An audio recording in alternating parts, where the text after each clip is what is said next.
सच्ची मानिए, बहुत श्वासें कीमती है। ये उस समय समझोगे जब आखिरी समय आएगा कि अरे मैंने जाना नहीं, अपने जीवन को व्यर्थ गंवा दिया। कई बार सत्संग में कहा कि 50 वर्ष के समय में कमाई हुई संपत्ति से आप 5 सेकंड का समय नहीं खरीद सकते। 3 बातें ध्यान रखो। हर कर्म तुम्हें भगवत प्राप्ति करा देगा, हर कर्म। केवल वो शास्त्र के अनुसार, धर्म के अनुसार हो, भगवत प्रीत्यर्थ हो और भगवत स्मरण से युक्त हो गई साधना, हो गई भगवत प्राप्ति की अद्भुत निष्ठा। आप करके देख लीजिए।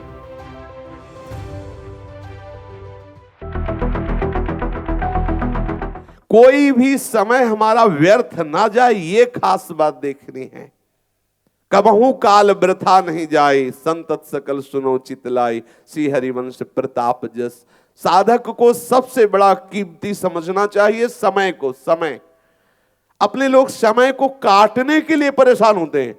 अब बोले अब कैसे कटे, बोले टीवी चालू कर दो, कैसे कटे पेपर ले आओ, कैसे कटे ताश खेलो, कैसे कटे वो मोबाइल में वो गेम खेलो। अरे काहे को इतना कीमती समय तुम कहां नष्ट कर रहे हो?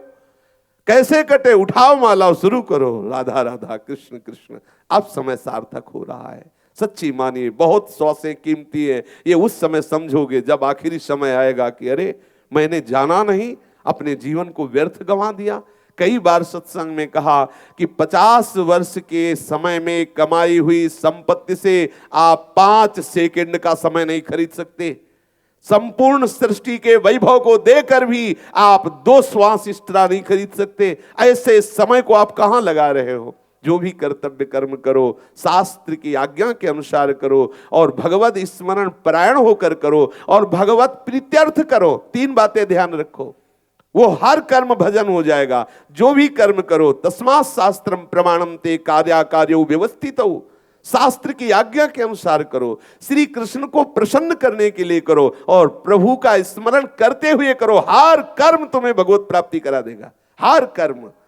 केवल वो शास्त्र के अनुसार, धर्म के अनुसार हो, भगवत प्रीत्यर्थ हो और भगवत स्मरण से युक्त हो गई साधना, हो गई भगवत प्राप्ति की अद्भुत निष्ठा। आप करके देख लीजिए। हम निरंतर अपने इष्ट का नाम कीर्तन करें, इष्ट प्रेमियों का संग करें और इष्ट धाम का वास स्वीकार करें तो जीवन सार्थक हो जाएगा। आहा, महामहिमामयी बात है। एकाग्रता पूर्वक सुनो।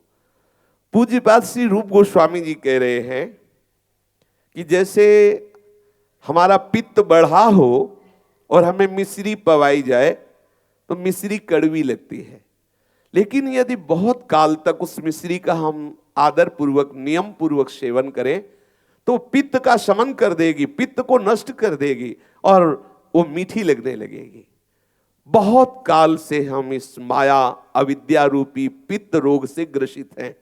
बहुत ध्यान देने योग्य बात है। अपने लोगों के प्रायः प्रश्न यही रहते हैं कि मुझे भगवान नाम में रुचि नहीं लगती, भजन में मन नहीं लगता, ये नाम में सुख नहीं मिलता, नाम मीठा नहीं लगता। उसका कारण है हम माया रूपी पित्त दोष से ग्रसित हैं, अविद्या रूपी पित्त दोष से ग्रसित हैं। जब हम भगवान नाम रूपी मिश्री, भगवान नाम कीर्तन, भगवत लीला गुणानुवाद रूपी मिश्री को मुख में रखते हैं तो अविद्या रूपी पित्त बढ़ने के कारण बिल्कुल स्वाद नहीं लगता और विपरीतता आती है। एक जलन पैदा होती है, मन घबराता है, एक भय सा लगता है कहीं ये शरीर छूट न जाए, संसार छूट न जाए। अरे सुनते हैं भक्ति जो करने लगते हैं उनकी ये दशा हो, घबराहट पैदा करेगा। बोले तुम भजन करो, ये सब अपने आप, बोले सब छूट जाएगा, नहीं करना, सब छूट जाएगा। ऐसे भी प्रश्न आते हैं। बोले जैसे कि हम वो प्याज लहसुन खाते ना, भजन करो सब छूट जाएगा, नहीं सब छूट जाएगा। बोले हाँ सब छूट, बोले नहीं फिर हमें नहीं जुड़ना, क्योंकि सब छोड़ना नहीं है। मतलब भजन इसलिए करना है कि जो हम चाहते हैं वो पूरा होता रहे। ये सब पित्त रोगी हैं बेचारे, अविद्याग्रसित अपने लोग हैं, तो अपनी रसेंद्री को ये राधा नाम सुधा रसम, ये कृष्णामृत, लीलामृत, ये सब अच्छा नहीं लग रहा है, ये सब कड़ुआ सा लग रहा है। श्री पूज्यपाद रूप गोस्वामी जी कह रहे हैं इस माया ने श्री कृष्ण रस से आपको विमुख कर रखा है, इसलिए आप आदर पूर्वक, नियम पूर्वक बहुत काल तक खूब नाम रटो, खूब लीला गायन करो, लीला श्रवण करो।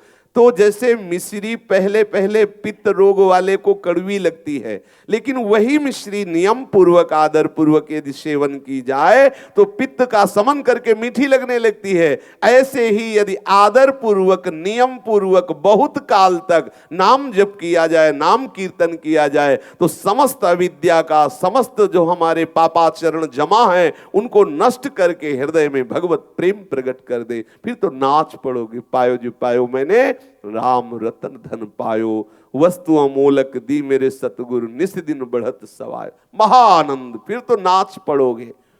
पर ये अभी आपको तत्काल स्वाद नहीं मिलेगा। अगर स्वाद मिलने लगा, नाम मीठा लगने लगा, तो समझ लो किसी न किसी जन्म में आपका भजन हुआ है, आपकी भगवत आराधना हुई है, उससे आपकी अविद्या रूपी पित्त का समन हो गया है। आनंद पूर्वक चलो। यदि आपको अच्छा नहीं लग रहा भगवत चर्चा, भगवत नाम, भगवत गुण, तो समझ लो कि अविद्या रूपी पित्त बढ़ा हुआ है। धैर्य से रहो और खूब नाम जप करो, धीरे धीरे इसका समन हो जाएगा, आप खुद अनुभव करेंगे। पर जब तक आनंद नहीं मिल रहा तब तक रुक पाना बड़ा कठिन होता है। इसीलिए सत्संग की आवश्यकता है।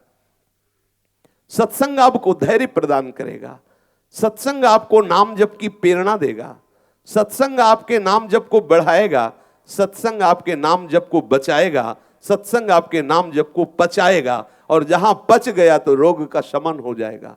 और आप देखेंगे इन्हीं नैनन सब सुख देखे, अपनो जन्म सुफल कर लेखे। इन्हीं नेत्रों में प्रेम नेत्र प्रकाशित हो जाएंगे। आप इन्हीं नेत्रों से देखेंगे इसी दिव्य वृंदावन का वो विलास, जहां प्रिया प्रीतम अनंत सहचरियों के मध्य में अद्भुत अद्भुत रसमयी लीलाएं कर रहे हैं। इसलिए धैर्य पूर्वक ये विश्वास रख के कि हमारे ऊपर औषधि काम कर रही है, तन्नाम रूप चरितादि सुकीर्तनानु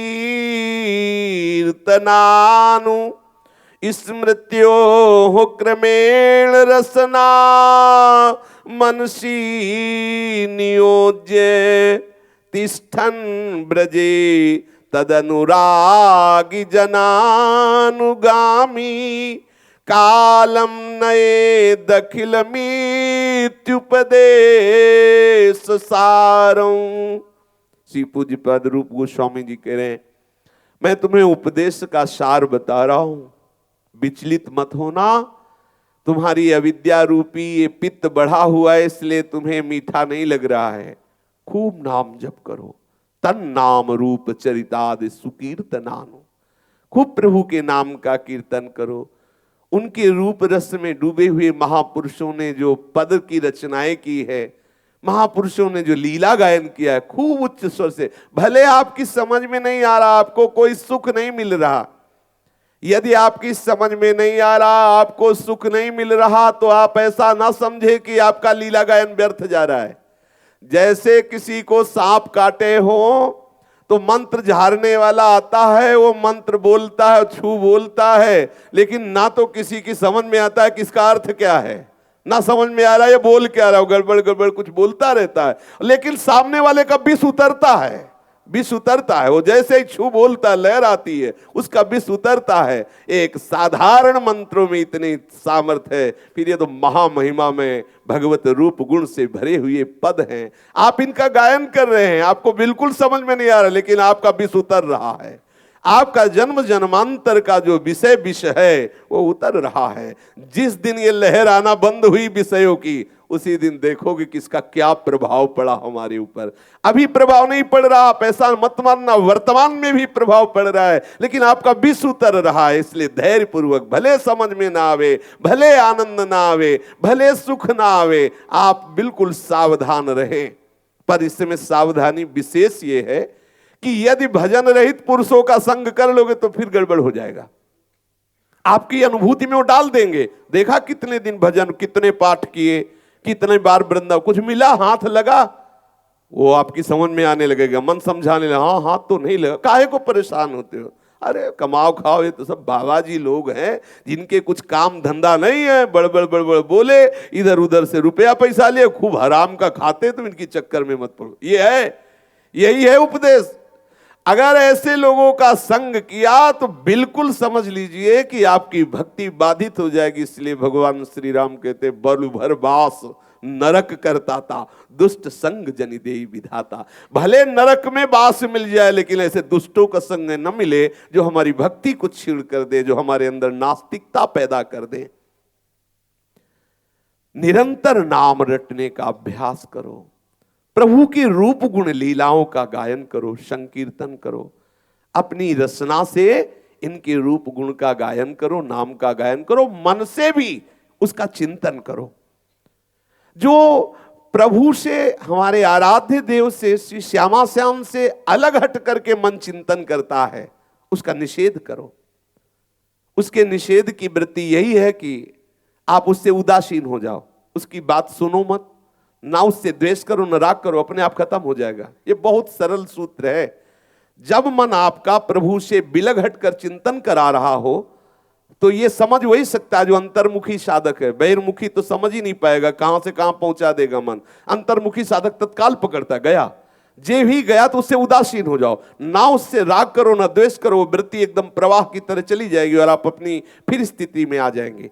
पर इसके अंदर एक धैर्य शक्ति के द्वारा जो मंथन क्रिया होती है, उसको सह सकता है, नहीं तो नहीं सह पाएगा।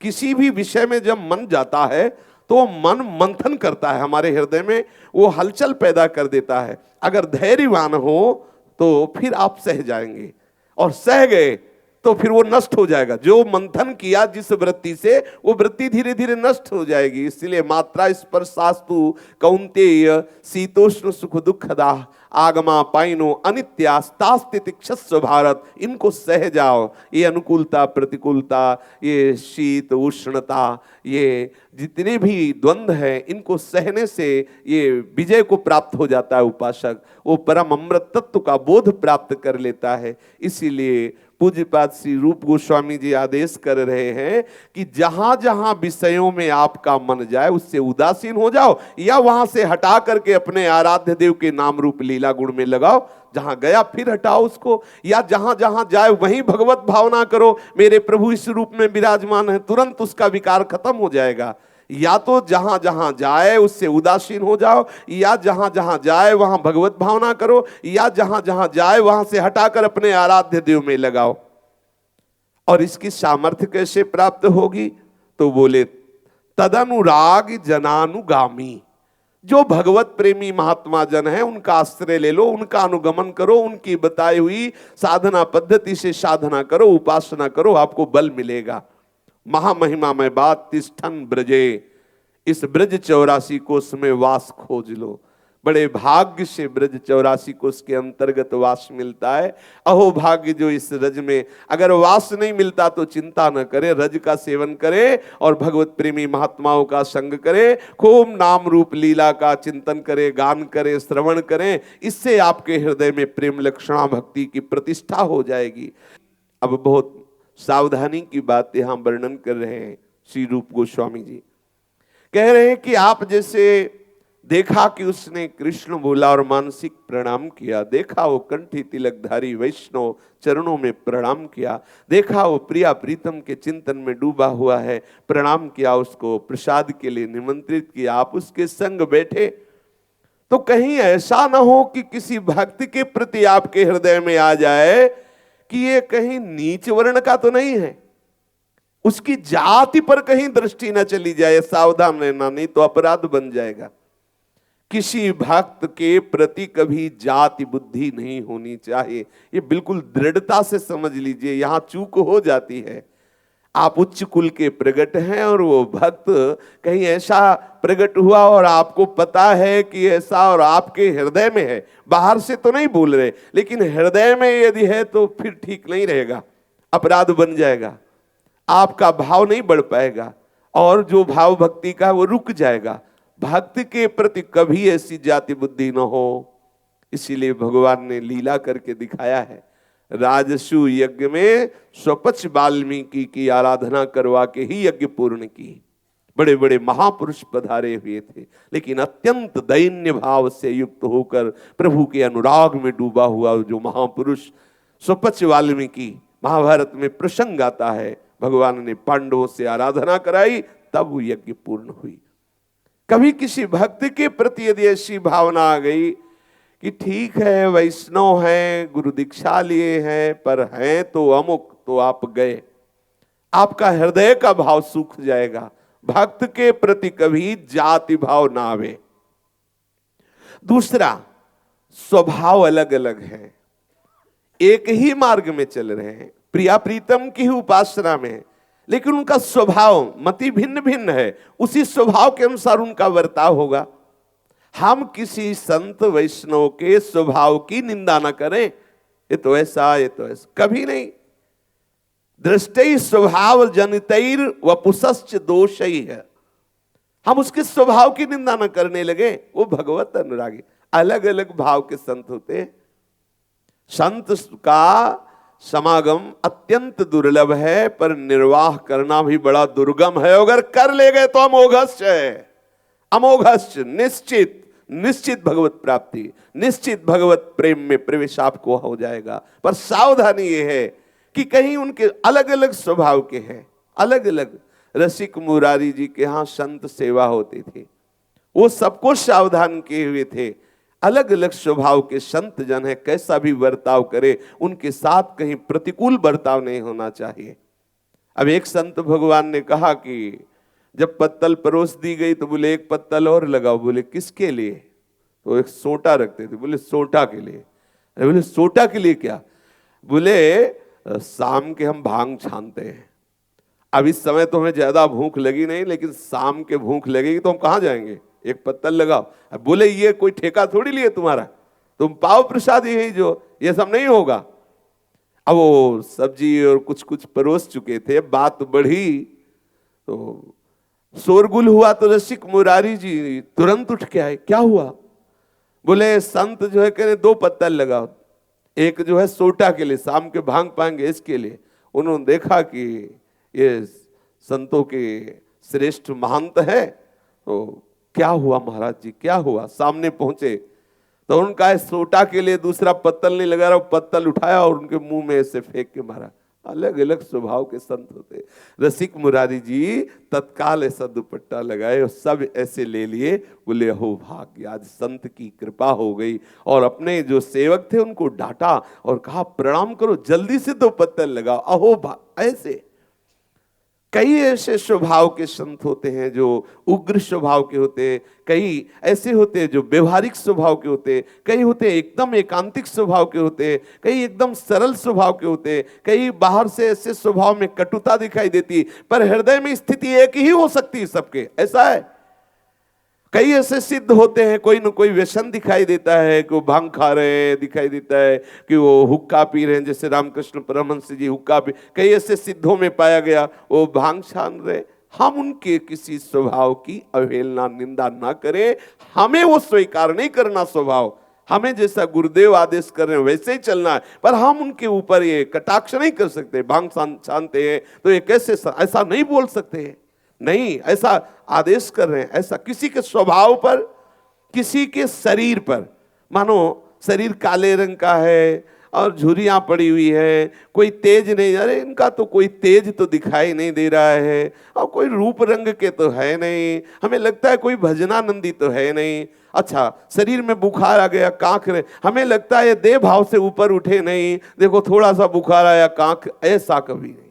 कभी उनके स्वभाव में, कभी उनके शरीर में ऐसी दोष भावना ना करे, ये आदेश कर रहे हैं, क्योंकि ये सब वैष्णव अपराध के अंतर्गत आता है। उनके वास की, वो ऐसे रह रहे हैं, वो ऐसे, उनके पहनाव की, उनके स्वभाव नहीं, बस भगवत अनुरागी जन है, चरणों में प्रणाम है, बाहरी समीक्षा ना करें, नहीं तो हमारे हृदय में उनके प्रति दोष बुद्धि होने के कारण भक्ति बाधित हो जाएगी, भक्ति रुक जाएगी। भक्तजनों में नीच वर्ण का भाव न करें, उनके स्वभाव की कठोरता। और कितने भक्त होते हैं कि चाहे सत्संग हो चाहे कथा हो, थोड़ी देर बैठे फिर मुंह खुल गया, हाँ ऐसे।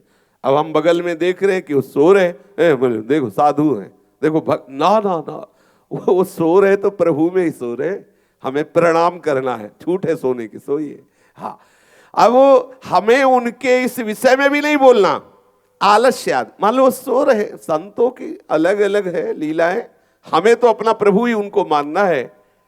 देखो, केवल सदगुरुदेव को उन पर शासन करने का अधिकार है। सदगुरुदेव अपने शिष्य की तरफ देख करके उसके प्रति दोष भावना को उसके सामने प्रस्तुत करता है। तुम झूठ बोलते हो, तुम सत्संग में सोते हो, तुम्हें ऐसा कठोर व्यवहार करना चाहिए, तुमको ये उसका अधिकार है, उसको ये सेवा मिली हुई है। अन्यथा किसी वैष्णव की किसी भी चेष्टा में हमें कहीं भी कोई समीक्षा उसके विषय में बोलना नहीं तो अपराध। हम भगवत मार्ग के पथिक हैं। ये तार्किक प्रपंचियों की बात नहीं है, अपने भगवत मार्ग के पथिक है। सर झुकाया, कृष्ण बोला ना, हमारे प्रीतम का नाम बोला, वो प्रीतम का दासत्व का तिलक लगाए है, कंठी धारण की, प्रणाम है। वो प्रीतम के मार्ग का पथिक है, प्रणाम, हम उसकी सेवा करें प्रभु मान करके, किंचन मात्र उनमें दोष दर्शन ना करें। यदि वो वैष्णव किसी पीड़ा से हैं और बहुत विकृत हैं, बहुत हाय हाय मचाए हैं, तो भी हम उन पे दो है। कैसा वैष्णव, सहनशीलता नहीं है, देखो कैसा, बिल्कुल नहीं, बहुत विचित्र विचित्र लीलाएं हैं। एक बार एक अपने गुरु भाई हैं तो बिहारी जी से आए, फिर गुरु जी के दर्शन किए। 15 वर्ष पहले की बात होगी, तो सदगुरुदेव भगवान लाडली कुंज में थे। तो उन्होंने कहा कि तुम्हारे शरीर से दुर्गंध आ रही है। तो उन्होंने कहा महाराज जी साबुन नहीं लगाते इसलिए हो? नहीं बोले, ऐसी दुर्गंध नहीं है, ये बड़ी असहनीय दुर्गंध है। कोई वैष्णव अपराध करा है क्या? सदगुरुदेव भगवान ने कहा कोई वैष्णव अपराध किया क्या? तो कहा नहीं महाराज जी, ऐसा तो बहुत सावधान रहते हैं, किसी वैष्णव के विषय में कोई चर्चा नहीं करते, किसी से कोई ऐसी वैष्णव संबंधी निंदा आदि की कोई चर्चा सुनते भी नहीं। नहीं, मुझे ऐसा लग रहा है, ध्यान करो, कोई अपराध बन गया क्या? कितने गुरुदेव कृपाल होते हैं, जरा सी भी चूक बर्दाश्त नहीं, कहीं रोग बढ़ न जाए। तब उन्होंने कहा हाँ, वो बिहारी जी दर्शन करने गए थे तो वहां समोसा बट रहे थे, तो एक संत को हम बहुत गंभीर मानते थे कि भजनानंदी, वहां देखा कि वो धक्के लग रहे हैं और समोसा मांगने। महाराज जी ने कहा देखो कैसा तुमने सोचा, तुम्हें क्या पता कि वो समोसा मांग के पाके और कितना वो भजन करते हैं, तुम केवल बाहरी चेष्टा देख रहे हो। पहले जाओ, वापस जाओ, 50 रुपए दिए, जाओ पहले और इसके समोसा खरीदो, चटनी खरीदो, जाकर उनको प्रणाम करो, उनको दो और ये कहो कि हमारी ये दोष वृत्ति आप में हो गई थी, मुझे क्षमा कर दो। तब आओ फिर लौट के। गुरुदेव भगवान ने तत्काल भेज, जाओ कहीं वो चले न जाए वहां से। ये